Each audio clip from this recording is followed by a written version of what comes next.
Welcome to Command Control Power, the longest-running Apple consulting podcast. For over a decade, we've delivered weekly episodes filled with epic tech support stories, troubleshooting insights, discussions about managing clients and businesses, and interviews with industry colleagues and vendors, all tailored for our pro listeners. We also offer exclusive content through Patreon. This private podcast feed is designed specifically for IT professionals, providing valuable advice and guidance on tackling the more complex aspects of running your practice, working with clients and employees, and managing device fleets. With a modest monthly contribution, you'll gain access to a wealth of advanced Apple expertise, meaningful connections, and a community driven by a shared passion for Apple technology. Visit commandcontrolpower.com and click support to learn more. Command Control Power is brought to you commercial-free thanks to the support of our community. Our VIP supporters include Adigy, Tidbits Content Network, and Cirrus Partners. Thanks very much to our VIP supporters, and thanks to all of our patrons for supporting the show. And now, on to the show. Welcome, everyone, to another episode of Command Control Power. We're very happy to be joined this week by a returning guest, John Motor. John, welcome back to Command Control Power. Awesome. Thank you. It's an honor to be back. It's been a long time. Yeah, it's great to see you again. There's a lot to catch up on, I know, but just before we went live, I know you guys were chatting when I had to drop and come back because I was dealing with some flakiness. I had some AirPods audio delay. I saw the video freeze. I use a USB mic, or at least a USB audio input. So I'm curious, can we kick this around a little bit? What has been your experience, John, with these latest generation of hardware? I got an M4 Pro, MacBook Pro. What are you rocking these days, and what's your experience? I just got a 14-inch M4 Max. Nice. Awesome computer, right? Especially since I upgraded from an Intel. So a big step up. Huge step. Yep. I'm noticing some weirdness in it, particularly around USB stuff. USB powered stuff. Every night it cuts out my USB power, even though my hub is a powered hub. And it's got like a 65-watt adapter on it. And I'm not powering the MacBook through that hub either. The MacBook's powered through my studio displays. So I haven't really narrowed it down. I've been kind of holding off waiting for 15.3 to see what that's going to do. Sure. And we've also had a couple customers that have complained about weirdness with USB stuff. So not quite narrowing it down, but there's something going on there. Yeah, for sure. I can speak a little bit to some of the Oh, no. And there we lost him. Really? Oh, man. Yeah. Oof. Okay. How do you guys want to handle this? I guess I can restart. Love this. Yeah, let's put a pin in this. John and I will still stay connected. You could restart your Mac, and then we'll just pick it up where we left off. All right. Sorry, guys. Be back with you soon. Since I got, about a year ago, an M4 MacBook Air with 24 gigs of RAM, I haven't had a problem with it. And it's been very steady. So it's really a kick in the butt for somebody like yourself or Joe, who spends all that money to get the better product and have it be more problematic. Yeah, and I held out and waited for it, and I tend to buy high spec and hang on to stuff forever, right? Sure.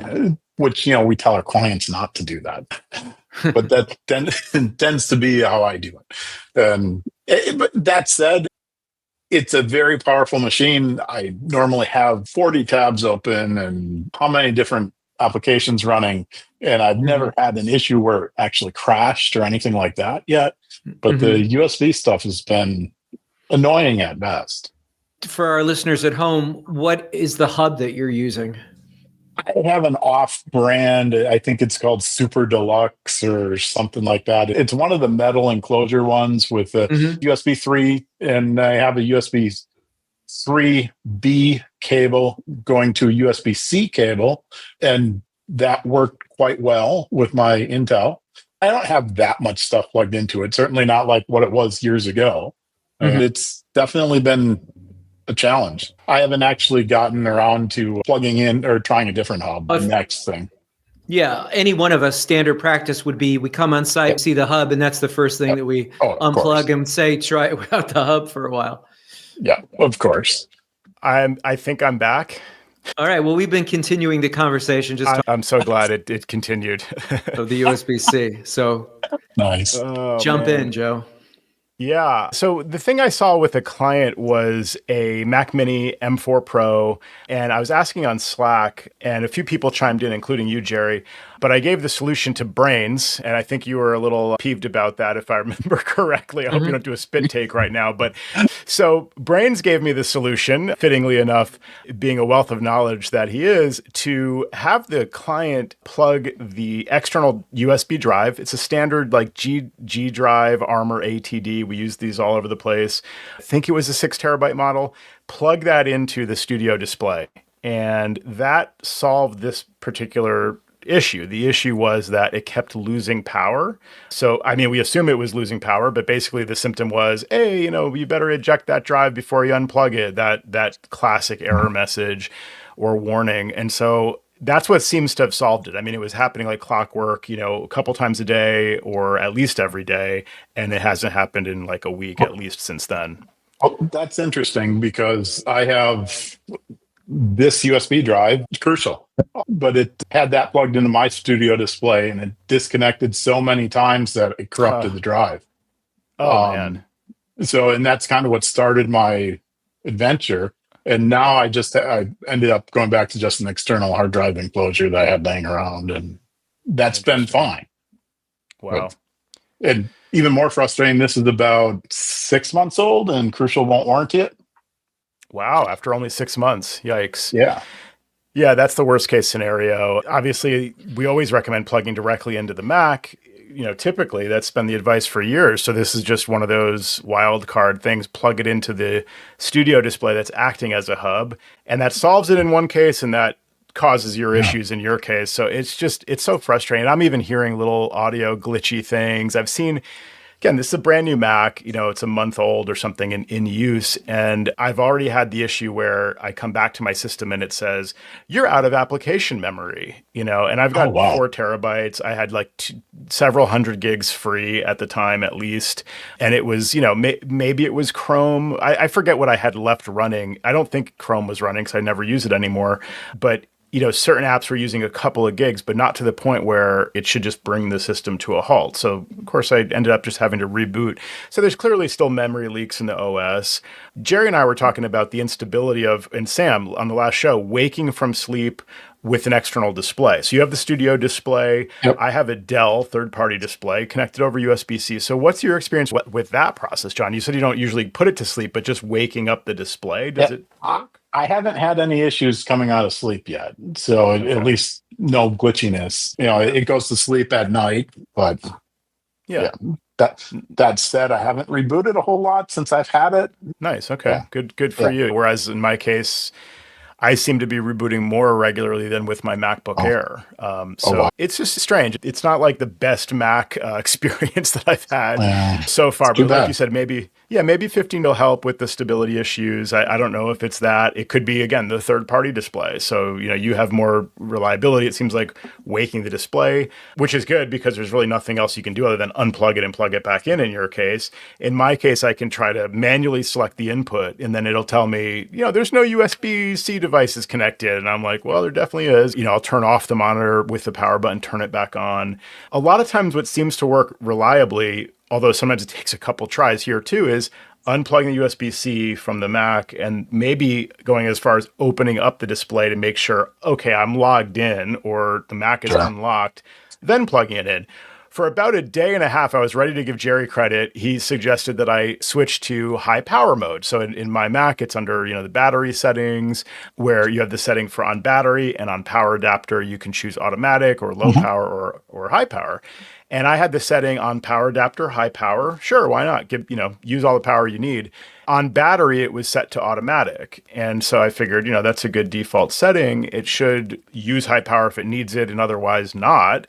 But I switched Jerry's recommendation, to use high power for both modes.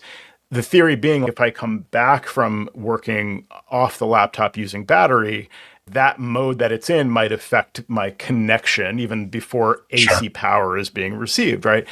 I thought for a day and a half, well, Jerry's a genius. I'm going to have to start calling him brains. I was giving him all this credit. And then unfortunately, the fix only lasted like a day and a half. So I'm back to it's unreliable. And as you guys saw at the start of the show, a day or so after rebooting, I should not have to restart at the beginning of a show. I just don't know.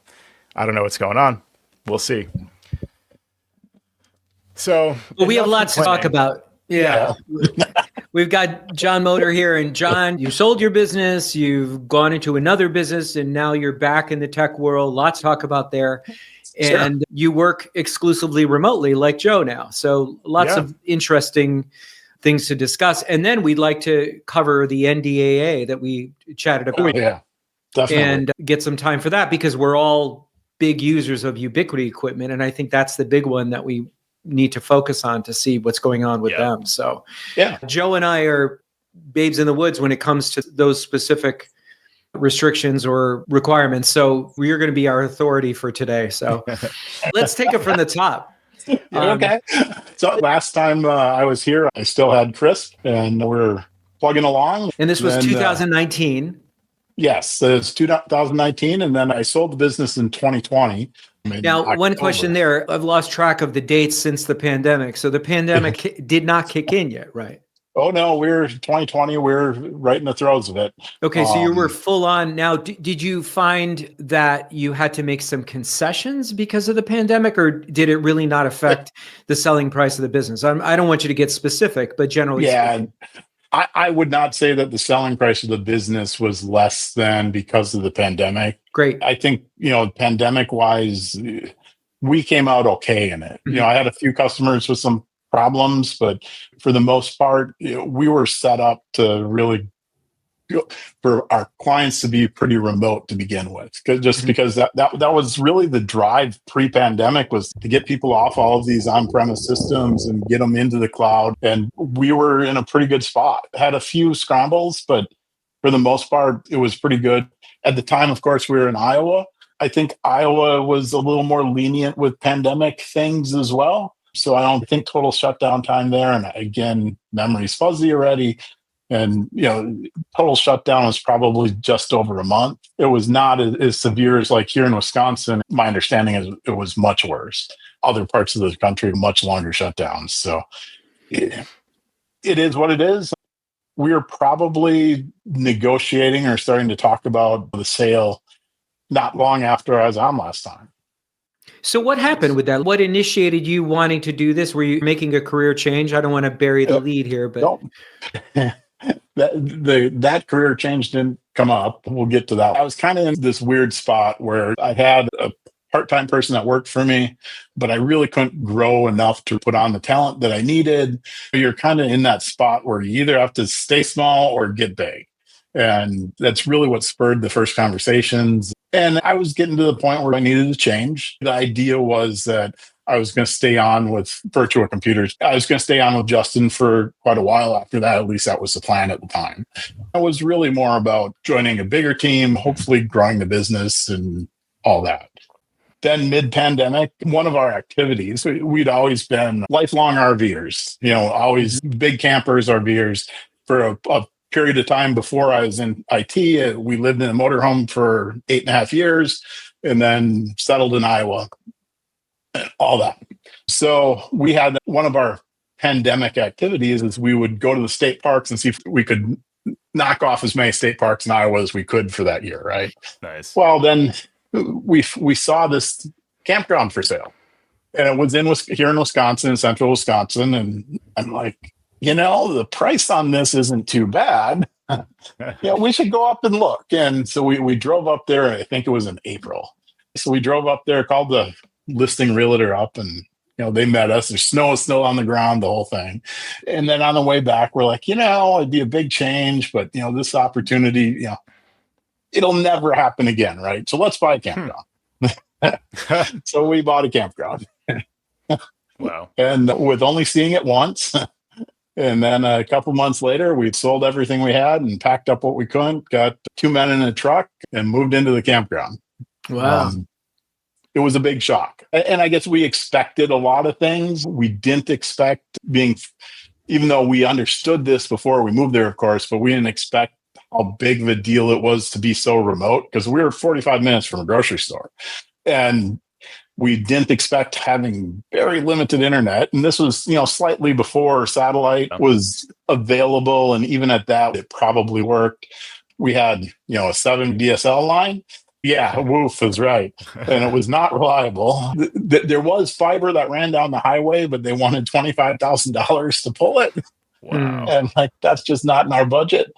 And essentially, we ended up running off of a cellular modem and SIM cards and burning through data and all that. That was hard. Oh man, I'm having like a trauma response to some of this. I've just Are you all sweaty, Joe? Yeah, exactly. Yeah. Like, oh man, all those calls and like, I'm sorry. Can you hear me? Okay, hold on. Watching the data usage just tick by and like, Tank. alerts. I'm like, can I get through another a day and then my plan renews tomorrow? I've got AT&T on this line. I've got Verizon on this line.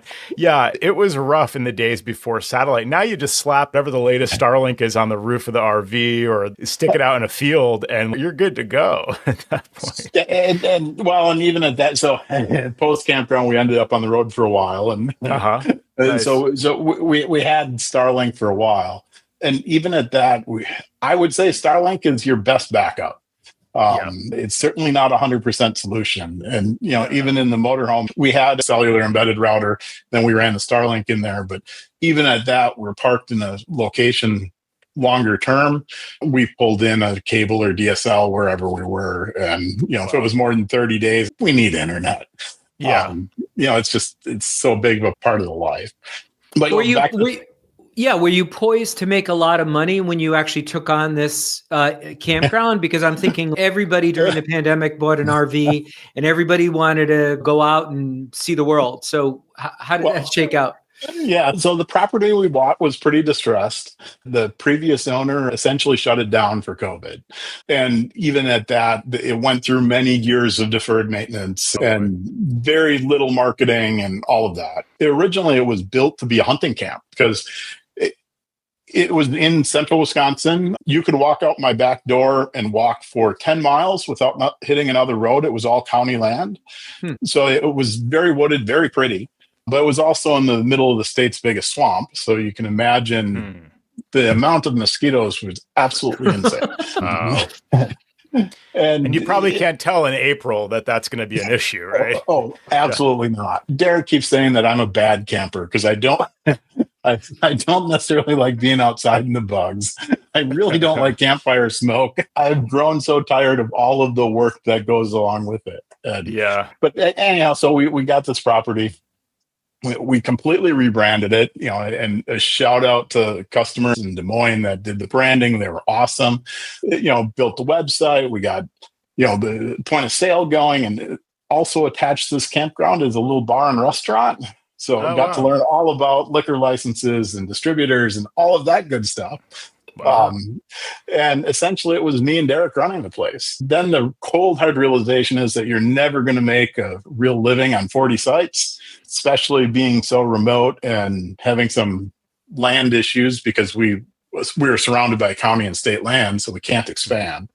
Then the hard realization that at our age, looking back on it, is this what we really want to do the rest of our lives? And we're essentially, I'm working in the park from 5 until 10 all day or all week long just to make it nice for people.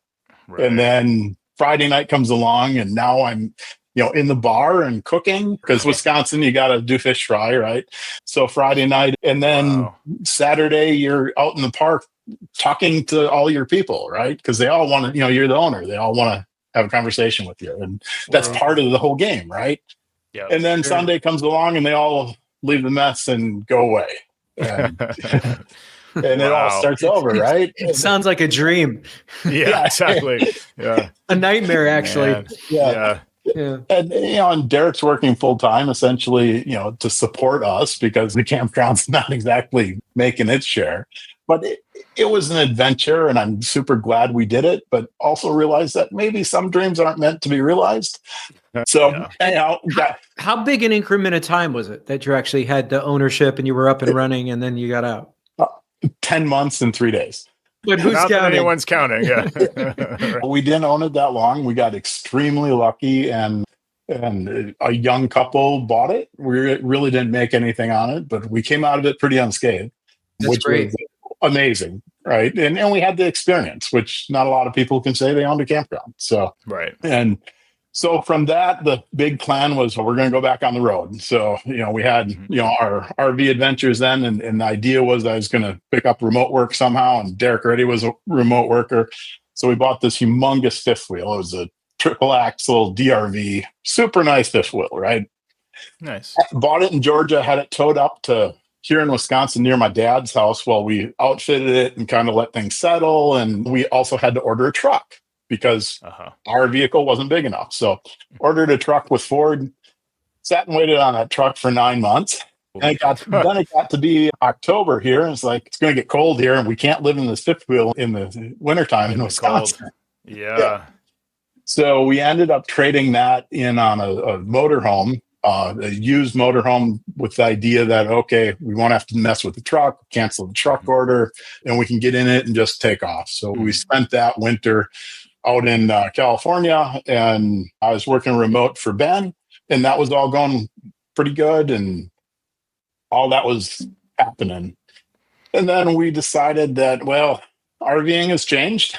And I don't know if it was just the pandemic or if it's just the state of the world or the socioeconomic conditions, whatever it is, but it certainly was not like when we started back in 2003 and through 2012. It was a very different feel. And either we've outgrown this or we need to move on, right? So we sold the motorhome and hightailed it here back to Wisconsin, and now we're living in this small little apartment, and both of us are just plugging along. I mean, we're not listening to This Week in RV, but just to unpack that a little bit. Yeah. I mean, what do you mean it changed? Like, were there hillbillies at these campgrounds that you were running into? Or without offending any of our listening audience, can you be a little bit more specific? Yeah. Well, and yeah, I don't want to come across as some elitist or something like that. But back then, it was like I could walk through a campground and have 5 really cool conversations with 5 really interesting people. Today, you walk through the campground, if somebody talks to you, it tends to be about something I don't want to talk about. And again, maybe it's more me than anything, but it's just like, these are not my crowd anymore, or this is not my crowd. And it was really hard to find our crowd, if you will. Where in the past, I'm like you. I love glamping. The nice fluffy towels count me in, but the smoke from the fire, I'm out. And even when we were staying in the nicer parks, and which, by golly, it's gotten expensive. It used to be $40 got you a pretty nice site somewhere. Today, I can stay in some really nice hotels for what people are paying for RV sites. Yeah, our experience was similar, John, with, my wife and I on the road for 2.5 years full time, basically. And then, sporadically since then. And at the beginning, there's a lot to get used to in terms of just the maintenance day to day and getting set up. Where can you find a level spot to park? Because we did a lot of boondocking, which is awesome. Like off grid, camping. But then when we needed, facilities, like we need a campground, we need the stability of that. We need to be able to dump the tanks, fill the water, all those kinds of things, laundry. I mean, it's insane what some of them are charging. And sometimes you just have no choice. And so that's what's available. And you're paying $75, $80, $90 in some cases for like literally a parking spot, and hookups, very basic hookups. And so, it can be really draining to have to go through that process of just figuring it out anew each day, or signing up to pay $75 times, let's stay here for 2 weeks or something like that. Man, we could have had a nice hotel for a few days and had a really comfortable experience. This doesn't add up. And so, the adventure of it was great, and that was exhilarating. That was really enjoyable. But now you have to plan ahead because a lot of these places are taken up. So if you want to go to some of the more popular spots, you really have to plan like 6 months in advance or longer. So you're really just, the logistics become a burden at that point. So I can certainly relate to a lot of these stories, and just coming back to even a tiny apartment after all of that. It's just such a luxury to have the permanence of just, there's my door, it just closes, there's the shower, you just turn it on, like it's all really easy, by comparison. Yeah, exactly. And the floor doesn't move. And, right. And when it's windy out, the slide toppers aren't. I have to pull my slide outs in, and all of that stuff. Yeah. And then just even headed down the road, I'm driving this fairly expensive vehicle that, all of a sudden somebody does something stupid that's, the majority of our life savings is tied up here. And and what happens when something happens? Took it in for service. It took them 5 days. We have to live somewhere. We had a lot of those series of 5 days. It's like, okay, I need my vehicle back. I know it's not fixed, but like that's where I live, So we had those in the middle of it. And then after, we kind of deferred some of our maintenance till after we finished. So then I remember it was a difficult day. We had just gotten back on the road. We crossed over, I think, through Tahoe, one of those snowy passes there during a storm, put the chains on. We arrive in California. Now we're getting set up, getting back on the road through the weather. Okay.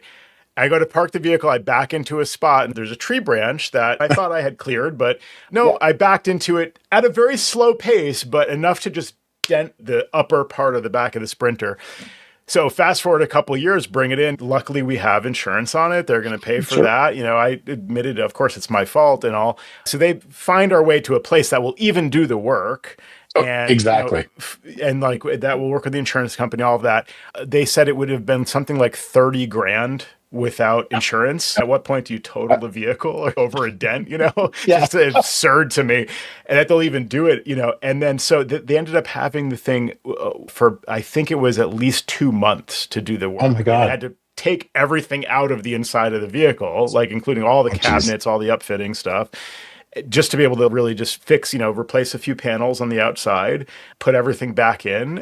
But just the impact, I couldn't even imagine if I had to do that while living on the road that way. You'd need another solution. So it's not an easy way to live. There's a lot of like glamour on YouTube, with people that are living the dream of RV life, but it's beautiful in some days, and other days it's, how did my life turn out this way?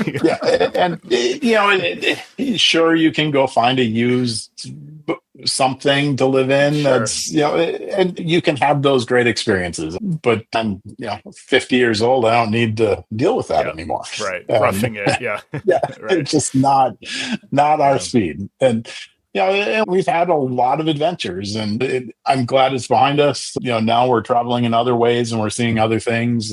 I'm glad we did those things. But that said, when we settled here, we're pretty happy with our little apartment right now, even though yesterday was 20 below here.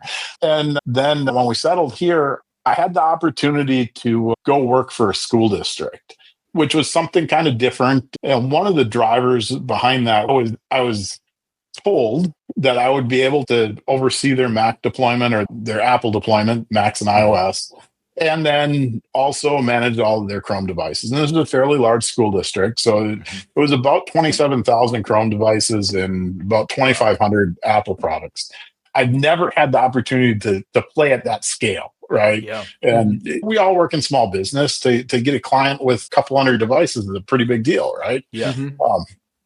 And so jump at that opportunity and also jump at the opportunity to work in education was kind of something I hadn't done before, new experiences. Well, that turned out pretty interesting. And when I first started or was first contemplating, one of my close friends had said, education's kind of where ambition goes to die. I'm like, oh, wow. He was not wrong. And part of it is in those scenarios, the pay isn't awesome. And you tend to attract with that low pay a lot of low skilled people, and it wasn't cool. So jump from there to a different district, much smaller district. That was very similar, and that kind of drove me back into, well, where was I happiest? And really it comes down to the relationships and working with small business. And I got super, super lucky that Tim and I had talked for a long time about doing something together, and it was just kind of finally the right time for both of us. And so now I'm working with the best consultancy in the country. Nice. Nice. So for our listeners, of course, we're talking about Tim Pearson of Creative Techs, who's been on the show a number of times, and Tim's in the Pacific Northwest and you are where you are. So that brings up a very interesting conversation that you're exclusively remote, like Joe is in Colorado, exclusively working with clients in Connecticut. Mm-hmm. Yeah. State the obvious. For you guys. We're certainly hoping to expand our business in the Midwest here, but I don't believe that what we do needs to be limited by geography. And I think we all know that. Most of us have worked remote, even if we're local somehow. But through the network and through the cooperation, I think we see through the Mac admins community and through ACEs and all of that, I think we all know a lot of consultants that we can have boots on the ground wherever we're at. And again, it's really about, are you a good fit for the relationship or for the product that's being offered? And I think we're bringing a different product to town. And so I hope all works out. And how did you meet Tim Pearson? What was the first time did you meet him at ACES or online through Slack? Yeah. How did that work out? It was either through Mac admins. I think we had conversations on Mac admins, but in person, the first time I met him was through ACES. And again, shout out to Justin for bringing the community together and all that. I think that's an awesome part of our community, is how we all cooperate. For sure. And so, as much as you're comfortable talking about, was he looking actively for someone for a long time, or did you guys just happen to strike up a conversation and he was thinking like, hey, this is something that actually could work for me?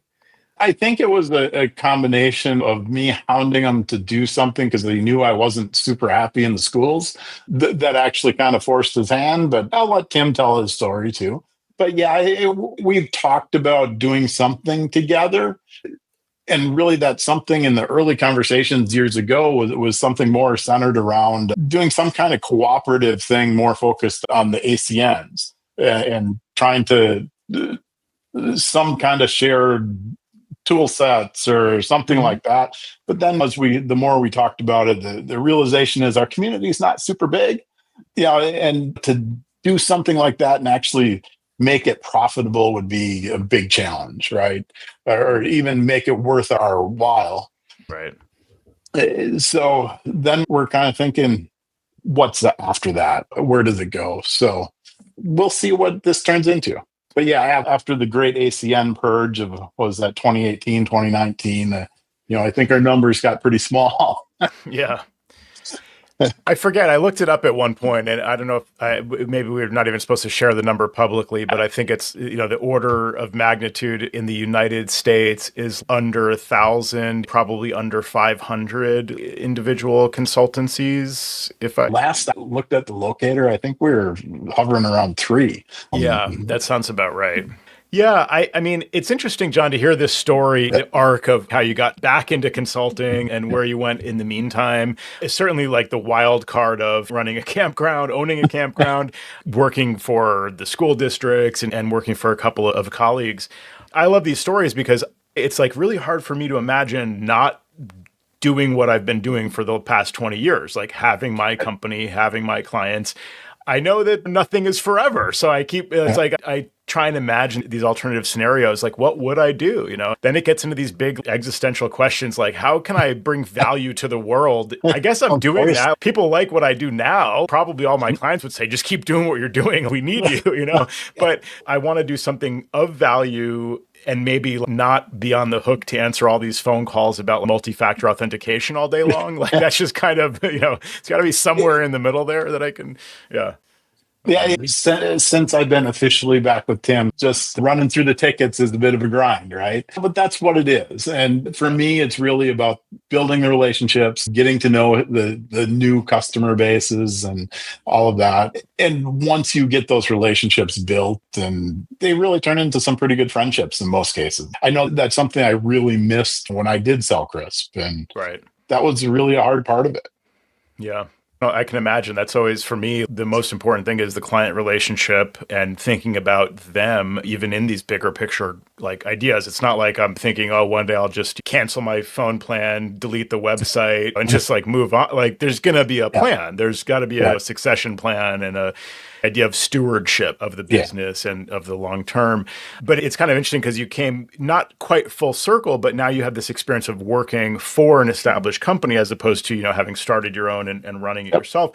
Can you speak to kind of the difference of the two? Like it always appeals to me to think, man, if somebody else were in charge, like that would be really great in a lot of ways. And then also maybe not great in other, like, I don't know how I could even work for someone at this point in my life, So I've had the pleasure now of working for 3 other ACN. So Cirrus and now Creative Text. There's a lot of the administrative stuff I really do not miss. And toward the end of Chris, that was one of the things that really started to drag me down was, the insurance calls, the payroll, the accounting, all that stuff that just, even if you're hiring somebody else to do it, it's still something that's taking energy away from me. And, those are things that I don't miss at all. And I'm happy that is somebody else's problem. But some of the major decisions, those were pretty hard to take a step back and say, this isn't how I would do it, but it's certainly a way, but there's some getting used to that, whether it's right or wrong, or there's no judgment there, but it's, those were, and even if I eventually would come around to the same answer, right, it was still not my way of thinking. That was hard to take. But it's the three consultancy I've worked for now, they're all very, very good people. What can I say? Justin, the work Justin's done to bring the community together. Ben is one of the smartest and most empathetic people I've known. And of course, I can't say any bad things about Tim now because he's in the chat. He's in the chat. Like, those would be probably my top three. I imagine you've had a pretty nice experience making that transition. Yeah. And it was really interesting to see different perspectives as well. Sure. Very interesting. We're all just trying to figure it out, right? I mean, no one really has it figured out. And even though maybe some people come across that way on Slack as the authority, you always got to take it with a grain of... In the end, we just know how to Google better than everybody else. Exactly, right. Right. Yeah, faster and more surreptitiously, I guess, just Googling in a separate window more quickly. Yeah, that's it. Exactly. Yeah. So in terms of trying to figure things out, I'll look on Slack and I'll read something and I'm like, what is that person talking about? And it looks like everybody knows about it except me. Or what is this new setting that we need to discover in Office 365 as an admin to keep our email safe that wasn't there before and it's now named something completely different? What are they talking about? But most recently, John, you started talking about NDAA, which is the National Defense Authorization Act. And I'm like, what's he talking about? So what are you talking about, John? And I ran across it in the schools. And then working with Tim, it came up, or he had asked a question about it. And I didn't know anything about it. Explain to our listeners what exactly that is. So back in 2019, the NDAA had a provision in it. It was called Section 889, which essentially says there are certain companies in China who make chips that can't be used in any telecommunications or surveillance equipment, which is awesome that we're concerned about potential enemies spying on us. But if you follow NDAA or are NDAA compliant, essentially it says that you can't work for the government or have a government contract if you have any of this equipment in your networks. Bit of a problem when you're a school, because that's how I was exposed to it. We were replacing our video system in the small school district I worked for. And one of the first, for all this money we're spending on licensing access points, because we only had 3 buildings, but we're spending gobs of money to license these access points. Why don't we just rip this all out and put in Ubiquiti and not have to pay for this? Right. Okay. Well, then start digging into, you need to be compliant. Okay. Well, I couldn't find any compliancy information because Ubiquiti doesn't necessarily just post it on their website like some other ones do. And then we had part of our long-range plans or our summer plans were that we were replacing our NVR. Mm-hmm. And we ended up just staying with the same company and replacing it with a newer model of that. But one of the hesitations with going with Ubiquiti again was that information wasn't readily available. Okay. Then fast forward to leaving the school, and Tim brought up the question. We had a client that, again, does some government adjacent work, and they're needing to put in some security system, really don't have anything. And this was going to be a significant number. It was like 100 cameras. And they already have some Ubiquiti equipment on site. And okay, where do we find this compliance information? And again, Ubiquiti doesn't make it super easy. And find out that you actually have to fill out a form and tell them what you got. And then they'll actually send you a document back that's signed by essentially their corporate attorney. Most other companies, they're posting that information on their website. Yes, our stuff is compliant, whatever.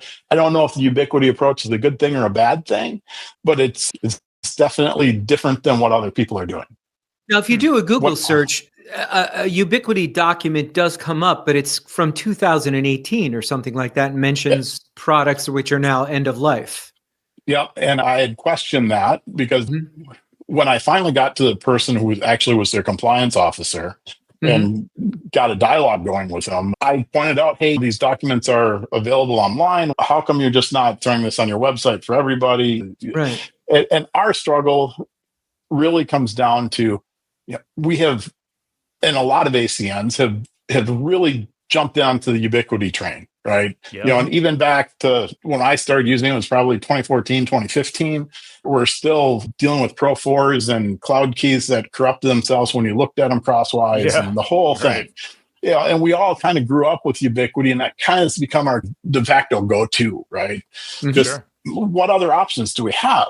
Any other option is way much more money and probably not as good a stuff. And so anyhow, we're had the conversation and email with Robert, and he finally sent the link, and it was a process, and it took about a month and a half to get the information, but we did. And I asked him about that letter that you see if you Google, and his excuse, or probably bad word, but his rationale for the process is because that letter that is out there keeps getting passed around.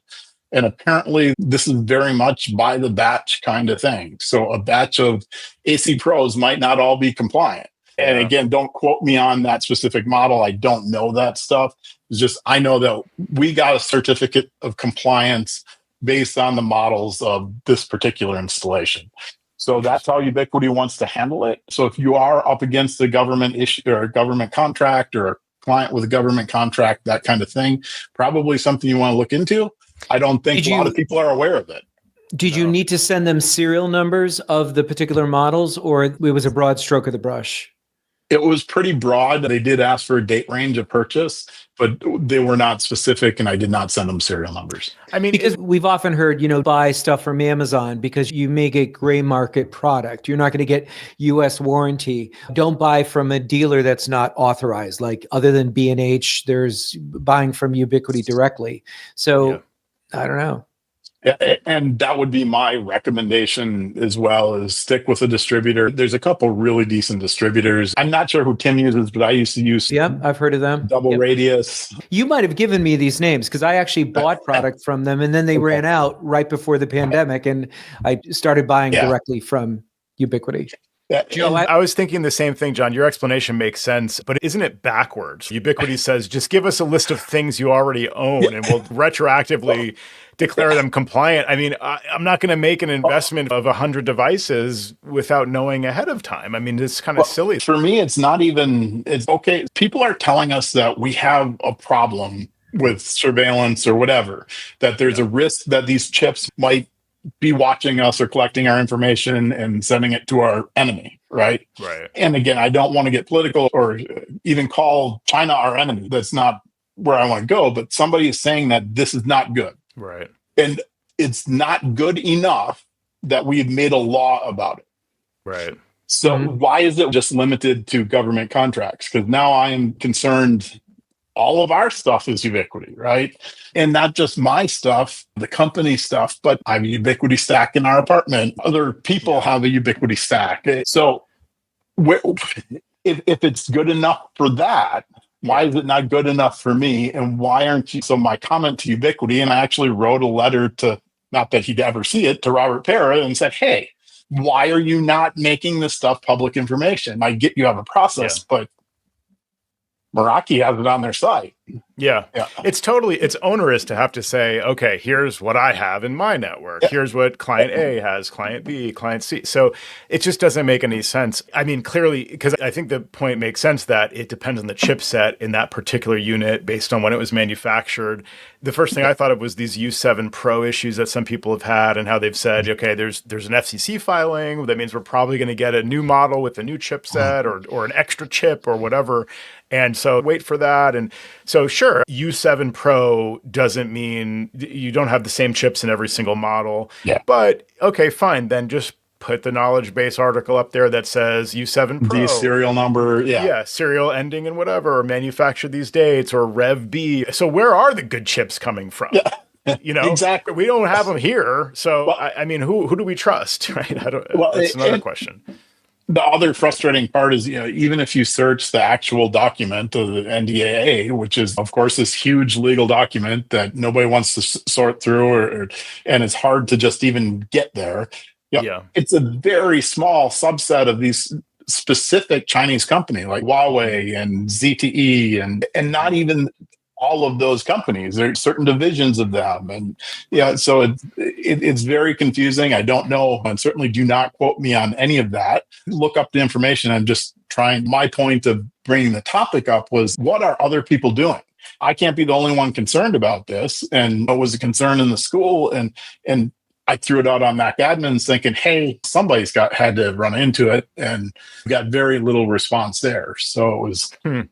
that was my thought for the show, right? Well, does Meraki have better quality assurance, and they're keeping track of this, and they vet their chips before they put them in product? You have to pay up for it, but that's the solution. Have you seen what they've posted at all as a point of comparison?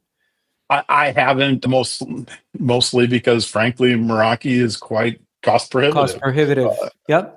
Particularly when you're working in a small business market, it's a really tough. And it's certainly where I would go, but it's hard to convince a customer that you need to, especially now post-pandemic, where frankly a lot of our customers have really embraced this idea of fully remote work. And do they really need these big office networks? Right. The other thing too is, it's like, it comes down to the thing where people will say, oh, I'm going to buy American, and everything's made in China, but yet nobody wants to pay for stuff made in America because it costs a fortune. And I'm not saying Meraki manufactures their product in the United States, but nobody wants to pay for it. Everybody wants to say it, but I don't have the answer either, but that was my experience. I certainly encourage anybody that's in those government adjacent kind of situations that you look at it, because I don't know what the penalties would be, but I certainly would not want to be negligent in advising a customer otherwise. And you might have to end up living in a motorhome. Out in Slab City or something, right? Yeah, well, thank you, John, for bringing this to our attention. It's definitely an important topic. I think especially, you brought up education. That's a huge vertical market for a lot of our colleagues out there, where I'm surprised it hasn't come up more often. And like you, I've seen this stuff sometimes where I think to myself, I can't be the first person discovering this. I haven't heard anyone talk about this, but it seems like a big, important issue in our area. And luckily, we have the show to sometimes discover this live or bring someone on to talk about it. It's clearly a new important focus. Maybe it sounds like this law maybe could have some revisions to it for efficiency's sake, or guidelines on how to sort of implement some of the communications at least. Because if we could just refer to a list like Ubiquiti products that are compliant, great. Maybe that means don't use their portal. Maybe that means on-premises controllers, or I don't know what it means. It would be good to have more guidance on that so we can spec things a little bit more easily, because I've always wondered that too. It's the cheapest option. It's very good quality. But is this the Trojan horse, basically? We're going to create these really cheap, really high-quality hardware and software integrated, and everybody just deploy them far and wide, and then one day we flip the switch and suddenly we own all your tech. I've often said that if you're not paying for it, you're what's being sold.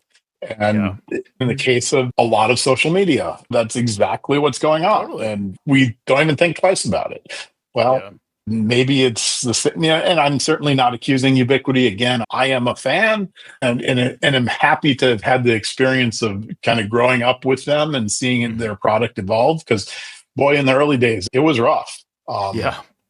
Yeah, we had a lot of those cloud key issues you mentioned earlier. And I've even talked recently about some of the power supply issues in terms of just like it needs a good long while to be unplugged before it'll reboot successfully in certain cases. And it's not perfect, but it's pretty great. It really is lately. I am afraid I have a UDM Pro and it's 2-3 years old now. Yeah. But if it goes down, you got to let that thing just sit for a long time before it'll power back up proper. And it's like seems to be a known issue with maybe certain age gateways like that. So it's dicey. Well, thanks again, John, for bringing this up and putting it on our radar. And I'm curious if anyone else out there listening, when you hear the show air, if you have any more feedback about how to navigate this topic of NDAA compliance, not only in the world of network hardware, Ubiquiti, but also just more broadly. How does this affect some of your clients out there? So thank you, John, for coming back and discussing this all with us and also sharing the story. I know Tim in the chat said he loved the story. I did too. So it's a fun topic to focus on some of the stuff that we do beyond the tech and also kind of our journeys through and around and maybe back into tech. So thanks again for sharing all that with us.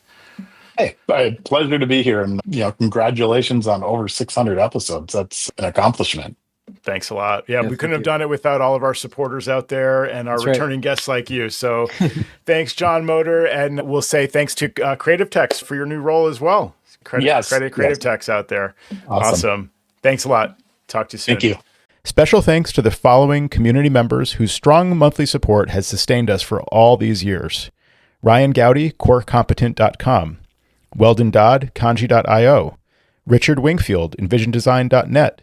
Adam Rice, AskAdam.io, Mac Admins Podcast, podcast.macadmins.org, Tim Nyberg, TheMacGuys.com, Michael Thompson, Origin84.com, Matthew Waples, Waples.net, Tom Puls, BoxIT.tech, Jerome Potters, PITPro.nl, Steve Sorbo, MacSOS.biz, Andy Espo, CallAndy.com, and Nate Sinal, WeAreScout.com. Thank you all very much, and thanks to our patrons at every level of support. If you enjoy the show, we really would love your support. And if you already support us and can increase your monthly pledge, we really do find that encouraging. CommandControlPower.com and click support. Thanks very much for listening and for supporting the show.